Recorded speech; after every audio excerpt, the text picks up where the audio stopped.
The great hall of the Galactic Council was filled with worried voices. Admiral Kale stood at the center of the room, his blue skin darker than usual.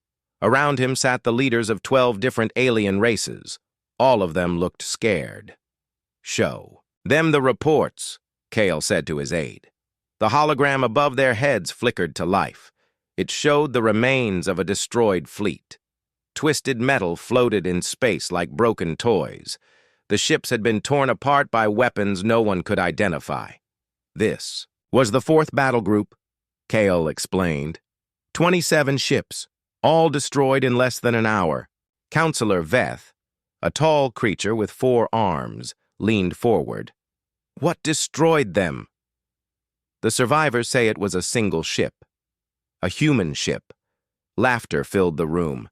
Not happy laughter, but the kind that comes from fear and disbelief. "Impossible," said another council member. "The humans are gone. We made sure of that 20 years ago." Kale's eyes grew cold. "That's what we thought. But look at this." The hologram changed. Now it showed a recording from a damaged ship's computer. In the darkness of space, something moved. It was hard to see, like a shadow among shadows. The shape was wrong somehow. It didn't look like any ship they knew. "The computer enhanced this image," Kyle said. "Look closely." The shadow became clearer. It was sleek and black, with strange curves that seemed to bend light around them. Along its sides, symbols glowed with a soft blue light. Human symbols. "The ship calls itself the Eternal Dawn," Kale continued. "It appears from nowhere. It destroys everything. Then it vanishes." The council members looked at each other. Some whispered in their own languages. Others sat in shocked silence. Far away, from the council chambers in the deep darkness between stars, the Eternal Dawn moved through space like a hunting beast.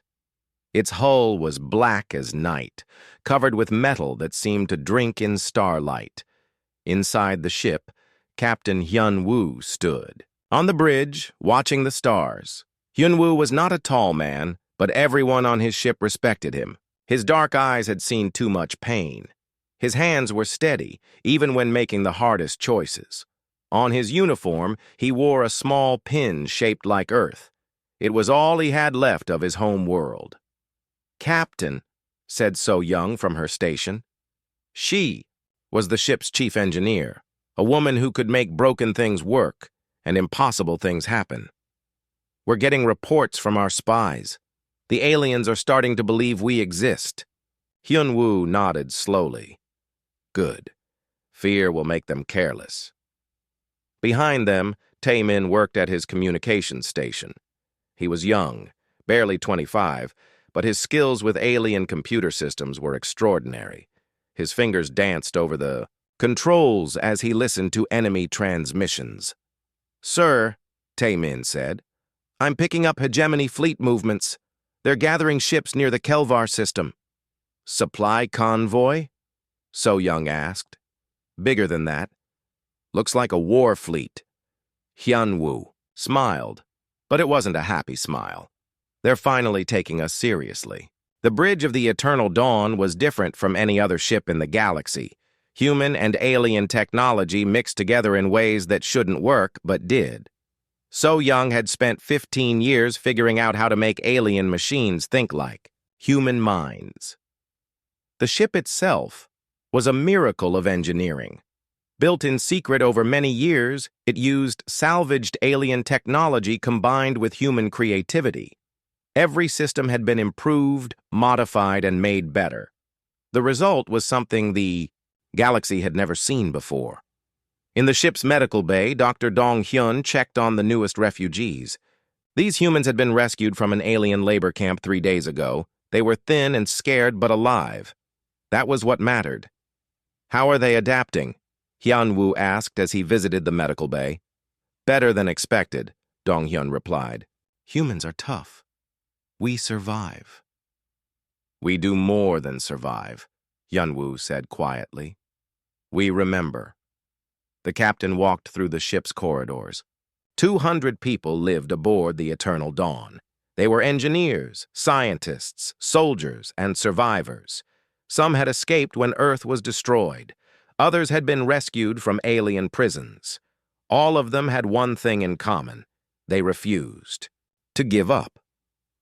In the workshop levels, teams of humans worked on new weapons and better shields. They took alien technology and made it work in ways the original builders never imagined. Human minds could see possibilities that alien minds missed. "Captain," So Young called over the ship's communication system. "We have a target. Hyunwoo." Returned to the bridge. The main screen showed a hegemony supply convoy. 5 large ships carried food and weapons to alien colonies. They were protected by only 3 warships. "Easy prey," Taemin observed. "No," Hyunwoo said. "We don't want easy. We want them to see us. We want them to know we're real." So Young looked puzzled. "Sir?" "Change course for the Rigel system. Intelligence reports a hegemony patrol fleet." "There. 12 ships." The bridge crew exchanged glances. 12 enemy ships against 1 human ship seemed like suicide, but they had learned to trust their captain's judgment. "Are you sure, sir?" So Young asked carefully. Hyunwoo looked at the stars on the main screen. Somewhere out there was the empty space where Earth used to orbit the sun. His people were scattered across the galaxy, hiding in refugee camps and working as slaves. The aliens thought humanity was finished. They were wrong. "Set course for Rigel," he ordered. "It's time to introduce ourselves properly."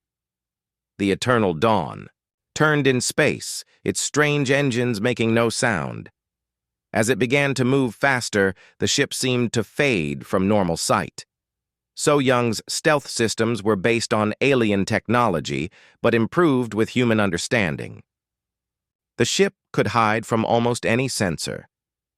In his ready room, Hyunwoo looked at a picture of Earth. It showed the blue and green world as it had been before the aliens came. Beautiful, peaceful, gone forever, but not forgotten. Never forgotten. "Computer, ship-wide communication," he said. His voice reached every person on the ship. "This is the captain. We are approaching the enemy. Today we show the galaxy that humanity lives, that humanity fights, that humanity will never surrender." The crew prepared for battle. Weapons powered up, shields strengthened. The humans checked their stations and made ready for war. The Eternal Dawn dropped out of its hidden travel mode near the Rigel system. On their sensors, the enemy fleet appeared exactly where intelligence had said it would be. 12 ships in a standard patrol formation. "Signal ready," Taemin reported. "Open a channel to the enemy fleet," Hyunwoo ordered. The alien ships detected them almost immediately. Their communications crackled with confusion and alarm. A single unknown ship had appeared in their midst. "This is Captain Hyunwoo of the Human Defense Fleet," he said into the communication system. "You have violated human space. Surrender now or be destroyed." The response came quickly. Alien laughter filled the channel. Then threats. Then weapons fire. The battle was about to begin. Commander Jex stared at his sensor screen in disbelief. His 4 eyes blinked in sequence as he tried to understand what he was seeing. A single ship had appeared in the middle of his patrol formation. Not just any ship, but something his computers couldn't identify. "Size?" he asked his sensor officer. "Small, sir. Frigate class, maybe destroyer. 1 ship against our 12. Jex laughed, a sound like grinding metal. He was Kytherian, a proud warrior race that had conquered 40 star systems. His ships were the newest models in the hegemony fleet. Each one could destroy a small moon. "Did they really say human?" asked his weapons officer. "That's what the translation says, sir." More laughter filled the bridge. Everyone knew humans were gone. The few survivors lived like beggars on the edge of space. They had no ships, no weapons, no hope. "Put them on screen," Jex ordered. The main display flickered. A human face appeared. The man looked calm, which was strange. His dark eyes showed no fear, even facing 12 warships. Behind him, other humans worked at stations Jex didn't recognize. "I am Captain Hyunwoo," the human said. "You are in human territory. Leave now, or face the consequences." Jex's bridge crew burst into laughter again. Human territory? There was no such thing. The humans had lost that right when their planet burned. "Little human," Jex said, his voice full of mockery. "You are confused. This is hegemony space. You will surrender your ship and prepare to be captured." The human captain's expression didn't change. "You have 30 seconds to begin your retreat." "Or what?" Jex asked, still amused. "Or we will destroy you." The Catherian commander looked around his bridge. His officers were still chuckling. One small human ship against the might of the hegemony fleet. It was absurd. "Time's up," the human said quietly. Jex cut the communication. "Target that ship. Show them what happens to those who threaten the hegemony." 12 warships turned there, weapons toward the eternal dawn, energy cannons charged, missile tubes loaded. The concentrated firepower was enough to crack a planet's crust. "Fire!" Jex commanded. Beams of deadly energy lanced out from all directions. Missiles streaked through space like angry stars. The small human ship was surrounded by destruction. But something impossible happened.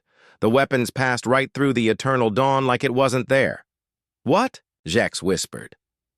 On the eternal dawn's bridge, So Young watched her instruments with satisfaction. "Phase shields holding perfectly, Captain. Their weapons can't touch us." "Impossible," breathed the Catherian sensor officer. "Nothing can phase through that much energy." Hyunwoo's voice came across the communication channel again.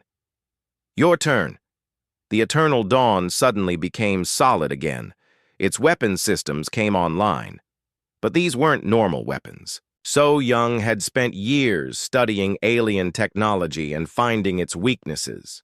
Ji-hoon sat at the weapons station, his hands steady on the controls. He was 28 years old and had lost his entire family when Earth died. Every alien ship he destroyed was revenge for them. "Targets locked," he reported. "Fire," Hyunwoo said simply. What happened next changed everything the galaxy thought it knew about warfare. The Eternal Dawn's weapons didn't fire energy beams or missiles. Instead, they created small holes in space itself. These holes appeared inside the alien ships, bypassing their shields completely. The weapons tore the enemy vessels apart from the inside. The first hegemony ship exploded without warning. Then the second. Then the third. "Impossible!" Jex screamed.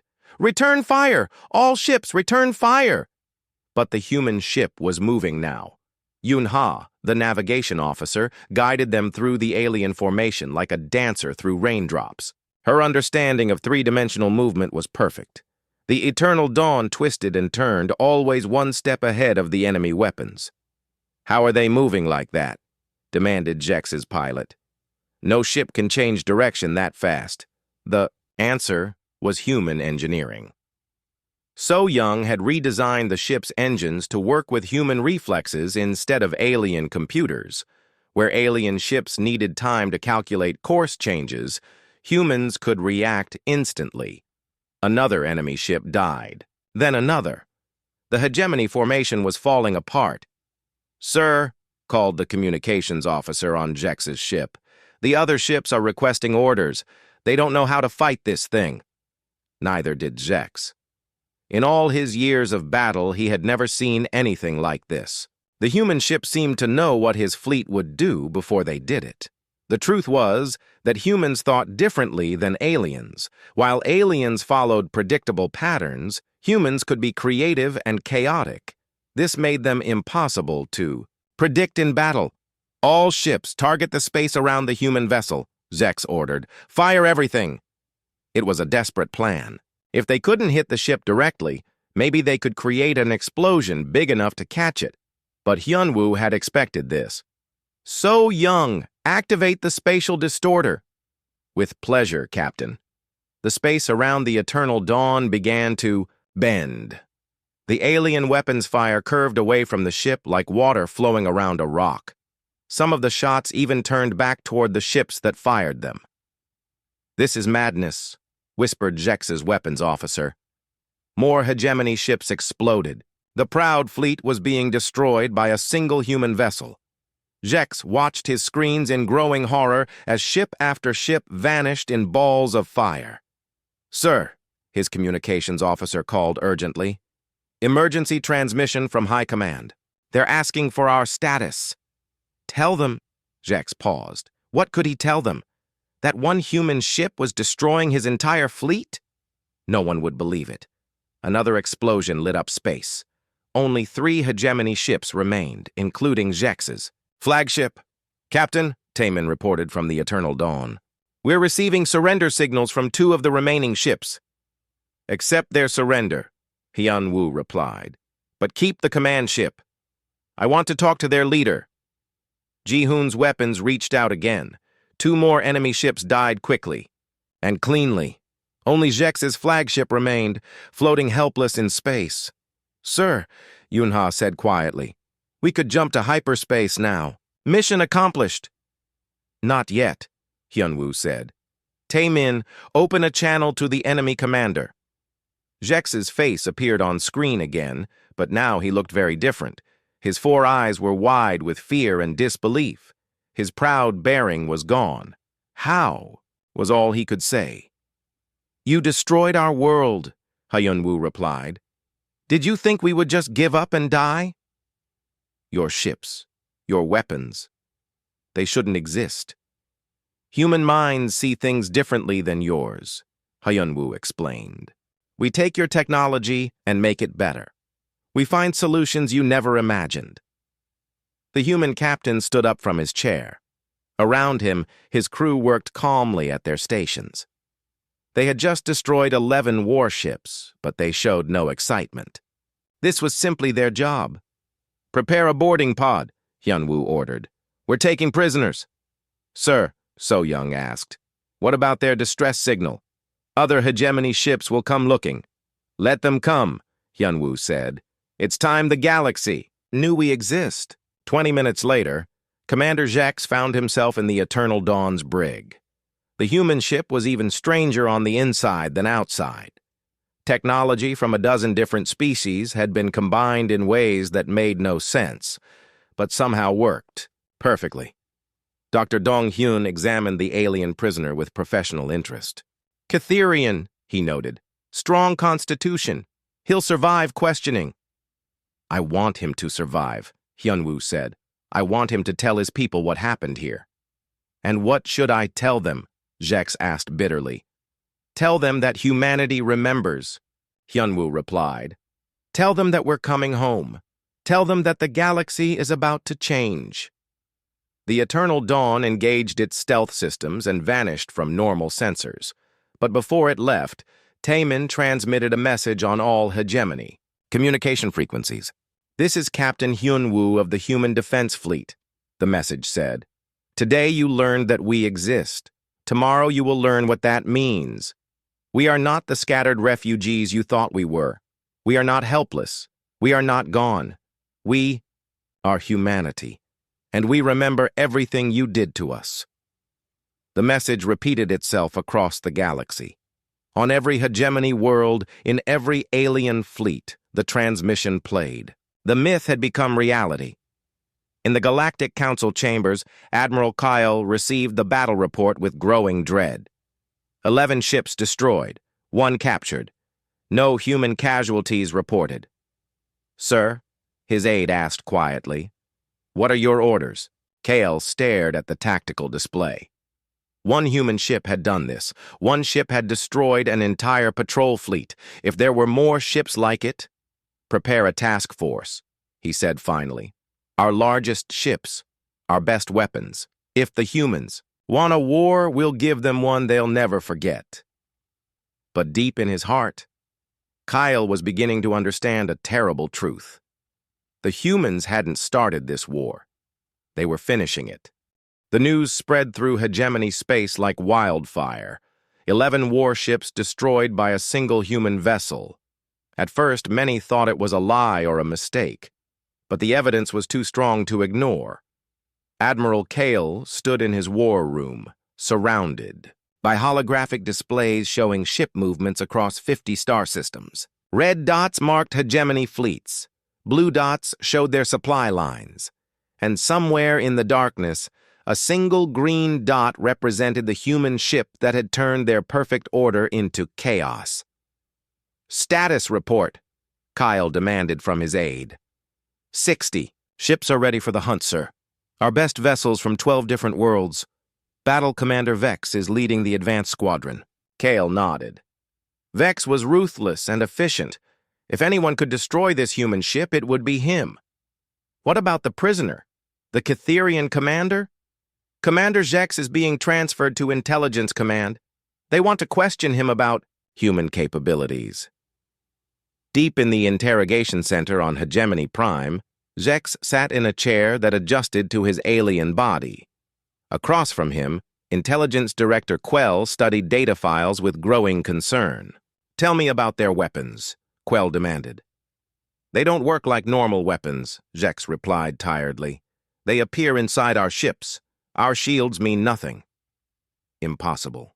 No technology can bypass quantum barriers. I watched them do it. 11 times. Quell made notes on his data pad.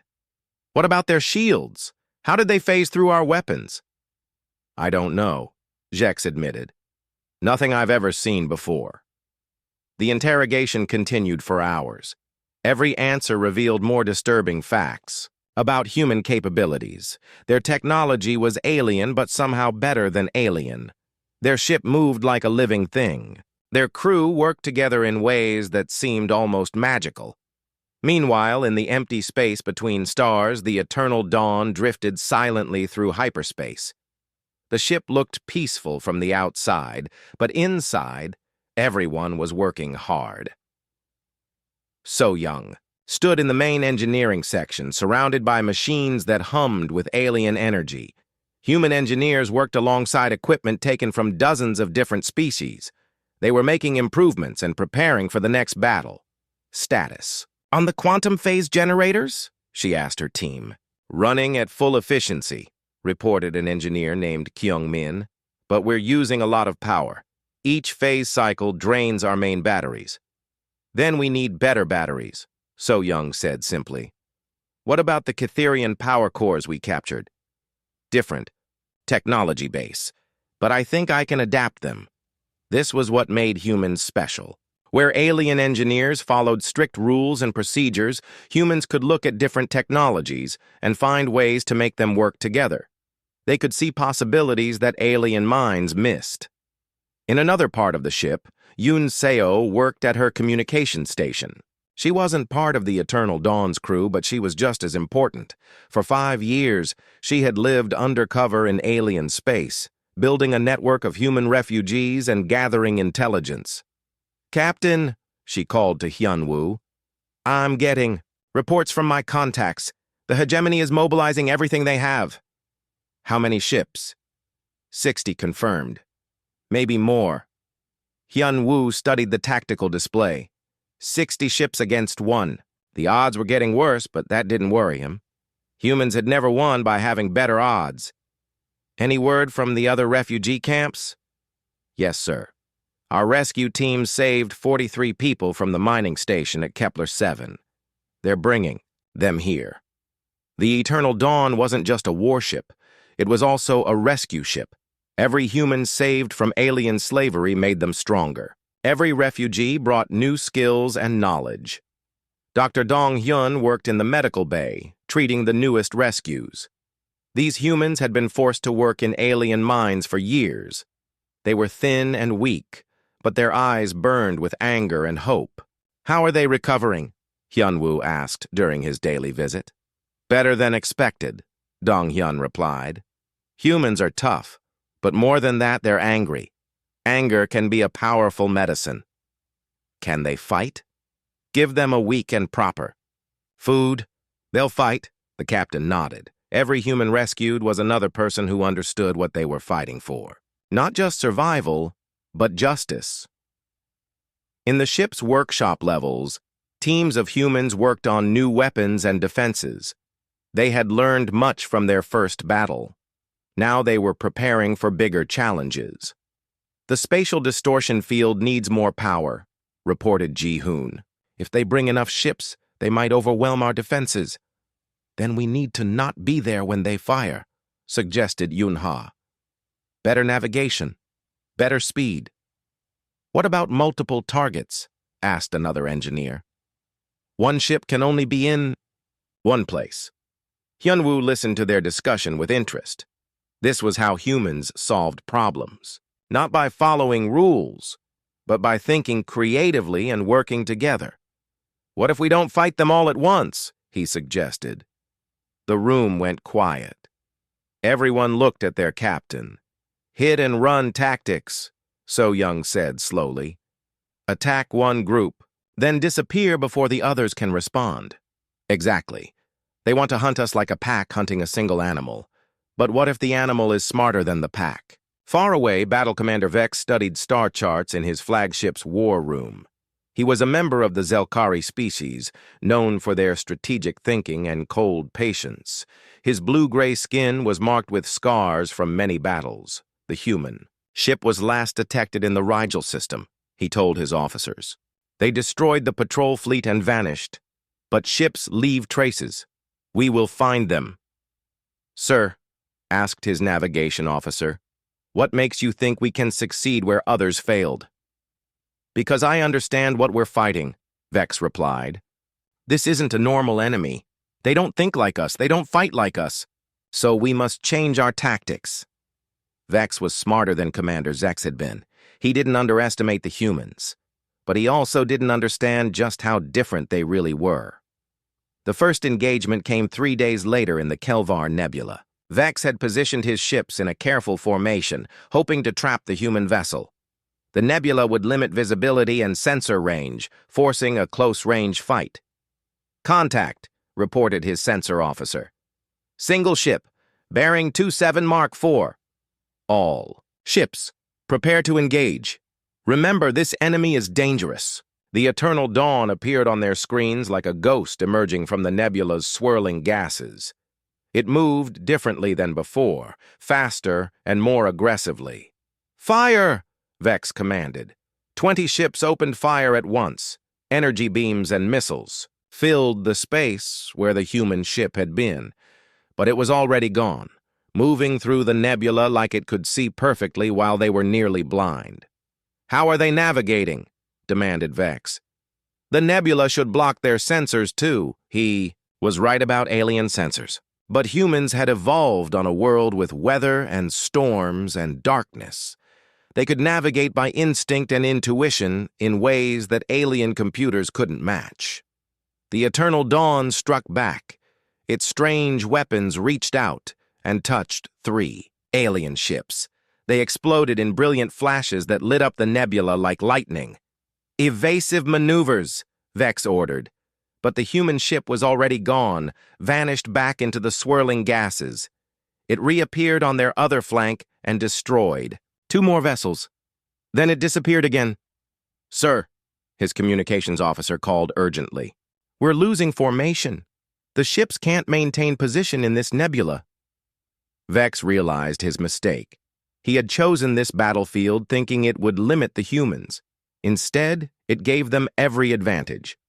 They could see when his ships couldn't.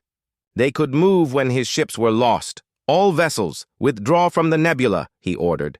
But it was too late. The eternal dawn struck again and again, appearing just long enough to destroy another ship before vanishing.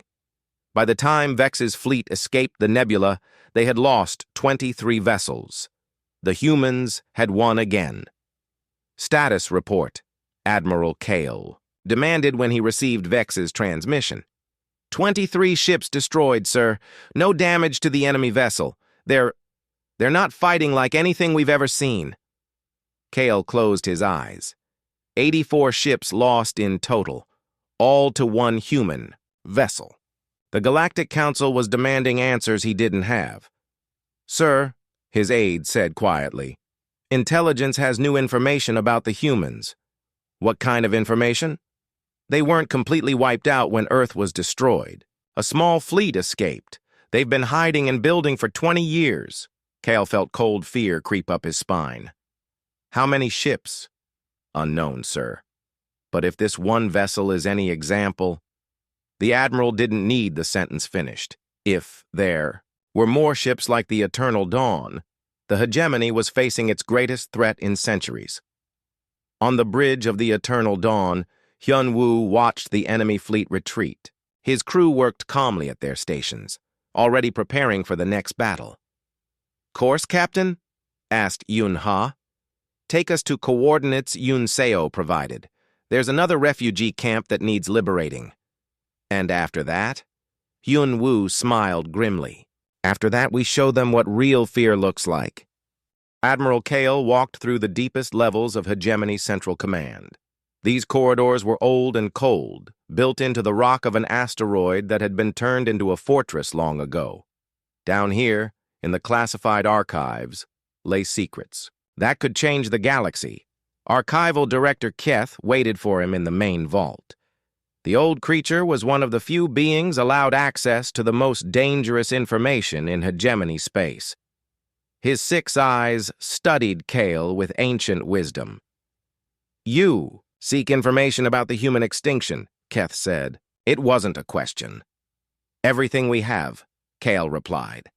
"Something is wrong with our records." Keth led him deeper into the archives. Here, holographic storage units held the complete history of the hegemony's expansion. Wars, conquests, and the destruction of entire species were cataloged with cold efficiency. "Here," Keth said, stopping at a particular storage unit. "The Earth Campaign. 20 years ago, the hologram activated, showing the blue and green world that had been humanity's home." Kale had seen these images before, but now he studied them more carefully. "Show me the final bombardment," he ordered. The display changed. Massive hegemony ships surrounded Earth, their weapons charging for the killing blow.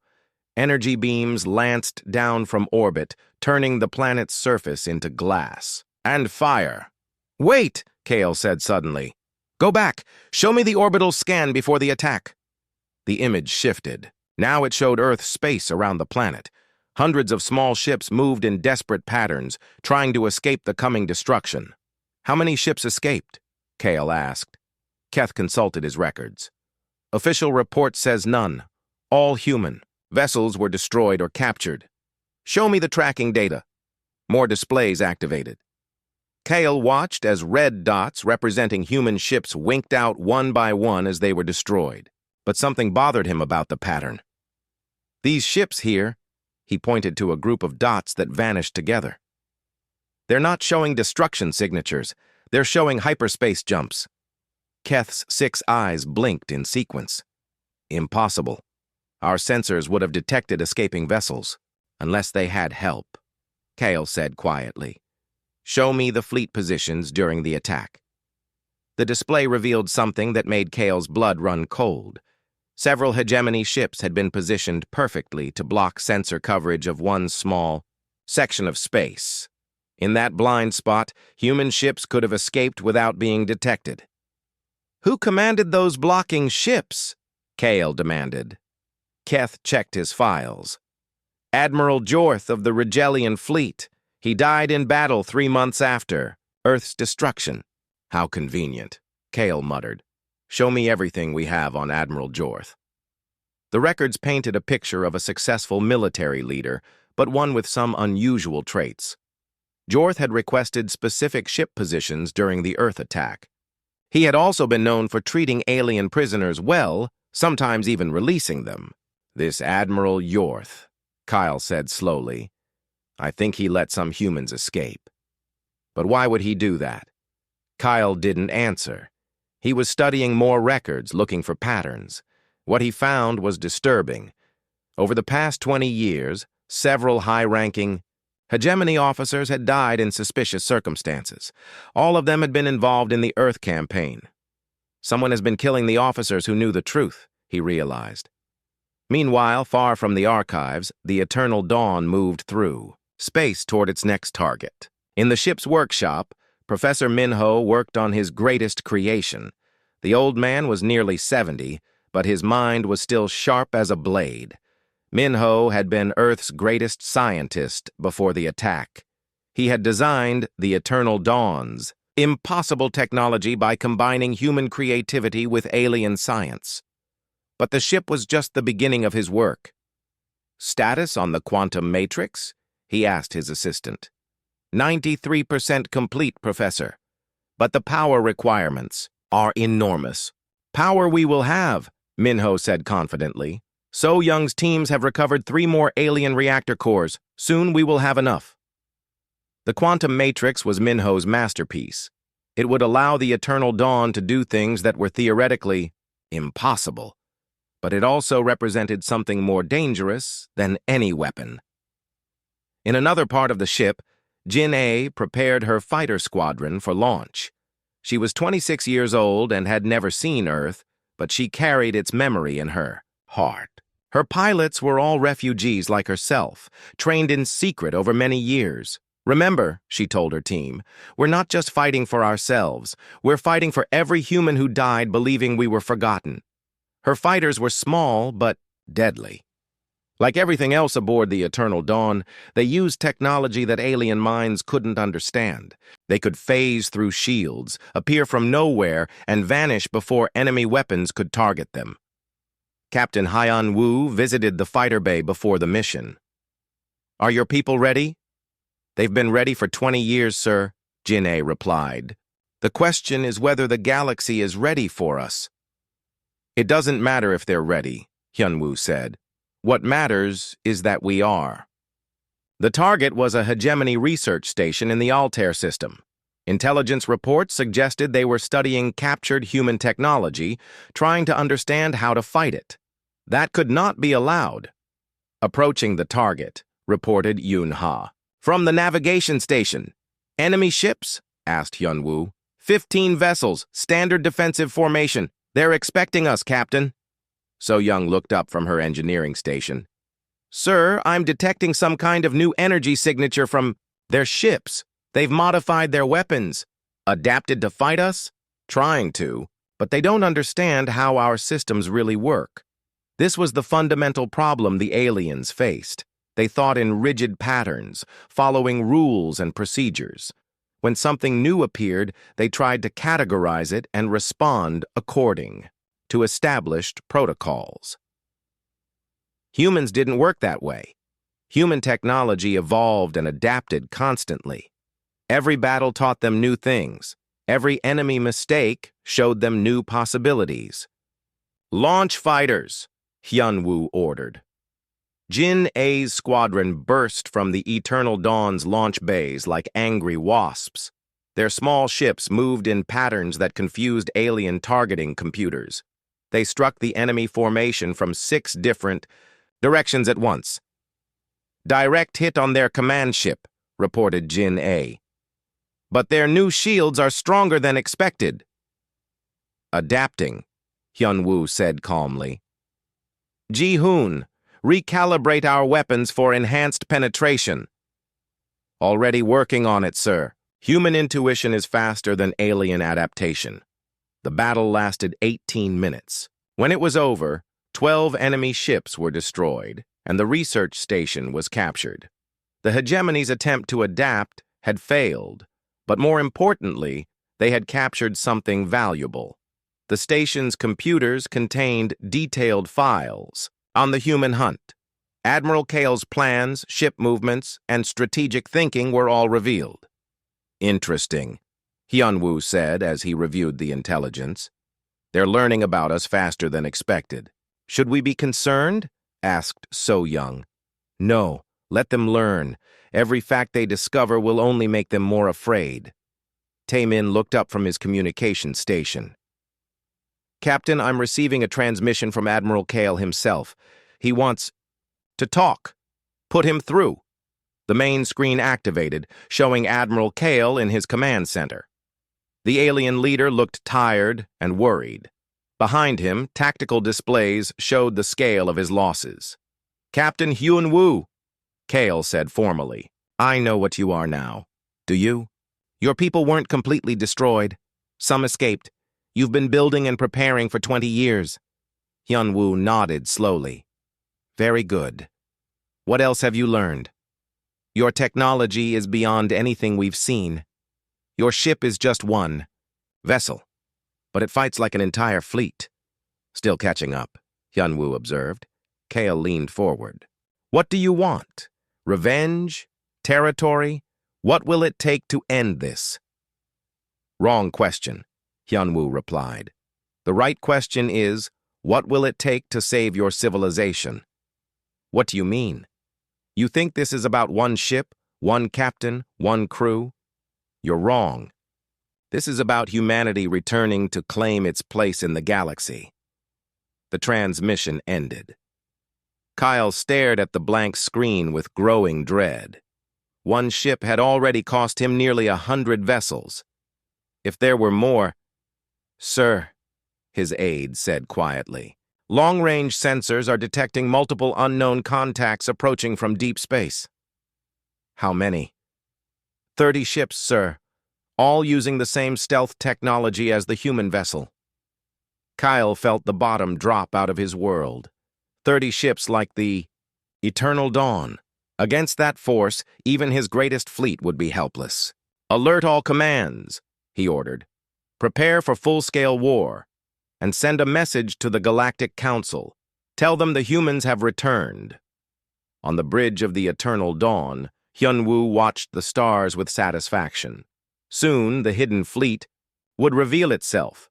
Soon, the galaxy would learn what 20 years of human determination could accomplish. "Course for the rendezvous point," he ordered. "Time to meet the family?" asked So Young. "Time to come home," Hyun-woo corrected. "All of us." The broken stars had been a graveyard for 10,000 years. Ancient ships from forgotten wars drifted in the dark, their hulls twisted by weapons that no longer existed. It was here that Admiral Kale chose to make his final stand. 400. Ships from 12 different species surrounded the area. Dreadnoughts the size of cities floated alongside sleek destroyers and massive carriers. It was the largest fleet ever assembled in galactic history. "Sir," reported Kale's sensor officer, "we're detecting the human ships." On the main display, 30 vessels emerged from hyperspace. They looked small compared to the hegemony armada, like minnows swimming among whales, but Kale had learned not to judge human ships by their size. "All ships, maintain formation," he ordered. "Do not engage until I give the command." In the center of the human fleet, the Eternal Dawn took its place alongside its sister ships. Captain Hyun-woo stood on his bridge, but he was no longer the senior officer present. That honor belonged to Fleet Admiral Jae-sung, the leader of all human survivors. Jae-sung was older than Hyun-woo, with gray hair and eyes that had seen Earth burn. He commanded from the flagship Rising Phoenix, a ship even more advanced than the Eternal Dawn. For 20 years, he had held the scattered humans together with nothing but hope and determination. "Status report," Jae-sung requested over the fleet communication channel. "All ships ready, Admiral," came the responses. 30 captains, 30 crews, 6,000 human survivors ready to face impossible odds. "Hye-jin, open a channel to the enemy fleet," Jae-sung ordered. His communications officer was young but skilled. She had learned her trade by intercepting alien transmissions and breaking their codes. Now her voice would carry across space to announce humanity's return. "Channel open, sir." "Attention, hegemony forces," Jae-sung said, his voice calm and strong. "You are trespassing in human space. You have 30 seconds to begin your withdrawal." Laughter came back over the communication channel. 400 ships against 30. The aliens still thought they had the advantage. Council Prime Zerion himself was aboard one of the hegemony dreadnoughts. the supreme leader of the alien coalition, had come to witness what he thought would be the final destruction of humanity. "Humans," Zarion said, his voice dripping with contempt. "You should have stayed hidden. Now you will share Earth's fate." "Earth's fate was your choice," Jae-sung replied. "Today's outcome will be yours as well." The human admiral cut the transmission and turned to his fleet. "All ships, implement Formation 7. Show them what we've learned." What happened next was unlike any battle in galactic history. The 30 human ships began to move in perfect coordination. They didn't fight as individual vessels, but as parts of a single organism. When one ship's shields weakened, power flowed to it from the others. When one needed ammunition, its sisters shared their supplies instantly. Professor Min Ho's quantum matrix had made this possible. The human ships were connected by quantum entanglement, allowing them to share resources and coordinate actions faster than light could travel. "Impossible," whispered Kale as he watched his sensors. "They're sharing power across 30 ships, simultaneously." So Young's voice came over the fleet channel from the Eternal Dawn. "All engineering teams activate Phase Sequence 1. The human ships began to flicker in and out of normal space. Sometimes they were solid, sometimes they were ghost-like. The aliens found themselves shooting at targets that weren't quite there.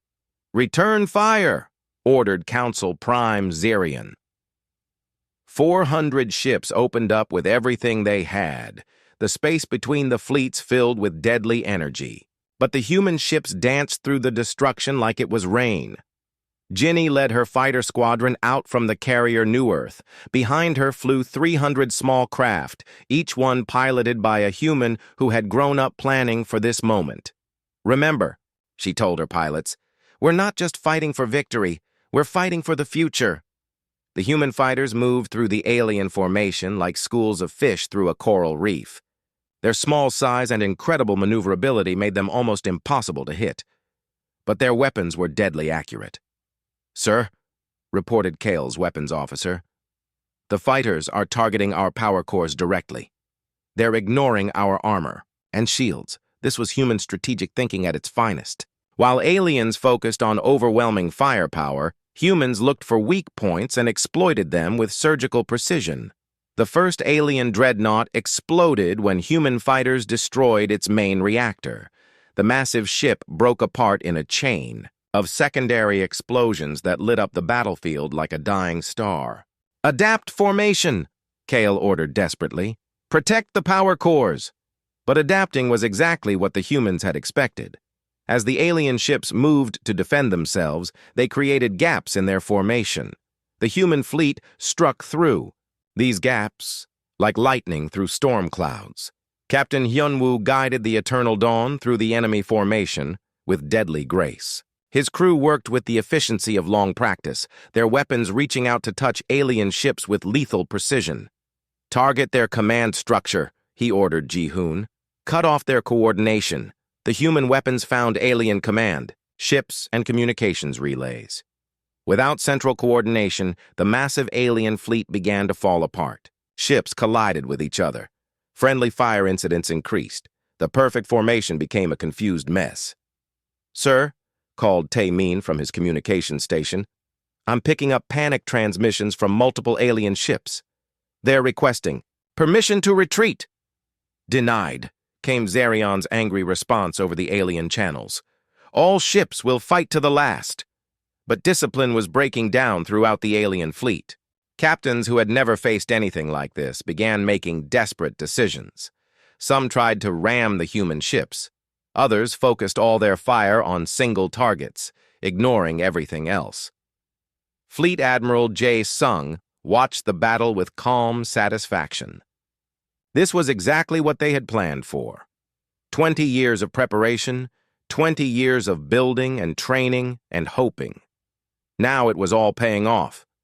"Hye-jin," he said to his communications officer, "broadcast on all frequencies. Channel open." "Sir." "This is Fleet Admiral Jae-sung of the Human Defense Fleet." His voice carried across the battlefield. 20 years ago, you thought you had ended humanity. You were wrong. We survived. We grew stronger. We learned, and now we have returned to reclaim our place among the stars. The battle raged for 3 hours. When it was over, 240 alien ships were destroyed or disabled. The remainder fled in disorder, their proud formations scattered like leaves in a hurricane. The human fleet had lost only 3 ships, and even those had evacuated their crews before being destroyed. Council Prime Zarian found himself aboard a damaged dreadnought, watching the human ships through his viewport. They moved among the wreckage like sharks among wounded fish, rescuing survivors and cataloging the destruction. "Sir," his aide whispered, "they're requesting your surrender." Zarian looked at the tactical display. His mighty fleet was broken. The humans had won a victory that would be remembered for generations. "Open a channel," he said quietly. Fleet Admiral Jae-sung appeared on the screen. Behind him, human officers worked calmly at their stations. They had just won the greatest victory in their species' history, but they showed no excitement. Only quiet determination. "Your terms?" Zarian asked. "Simple," Jae-sung replied. "Humanity returns to the galactic community as equals, not as refugees or slaves. All human prisoners and refugees are released immediately, and the galaxy learns to respect the fact that we exist. And if we refuse, then we'll teach the lesson again, as many times as necessary." Zarian closed his eyes. He was looking at the end of everything his civilization had built. The aliens had ruled the galaxy for thousands of years, secure in their superiority. Now a species they had tried to exterminate was dictating terms to them. "I accept," he said finally. "Wise choice," Jae-sung replied. "Transmit your surrender to all remaining ships. This war is over." As the alien fleet began broadcasting surrender signals, Captain Hyun-woo stood on the bridge of the Eternal Dawn and looked out at the stars. Somewhere among them was the empty space where Earth used to be. His people could never go home to the world of their birth. But they had found something better than home. They had found proof that humanity could not be destroyed, could not be forgotten, could not be denied its place in the universe. "Captain," So-young said quietly, "orders from Fleet Admiral Jae-sung were to begin escorting the human refugee ships to the new colony worlds." "Finally," Hyun-woo said, "after 20 years, our people can stop hiding." "What about the aliens, sir? Will they keep their word?" Hyun-woo smiled, but it was not a cruel smile. "They'll keep it because they have to, because they know that if they break their promise, we'll be back." The human fleet formed up and began its journey to human space. Behind them, alien survivors picked through the wreckage of their defeat and tried to understand how everything had changed so quickly. In the Galactic Council chambers, emergency sessions began immediately. The balance of power in the galaxy had shifted permanently. Humanity was no longer a footnote in alien history books.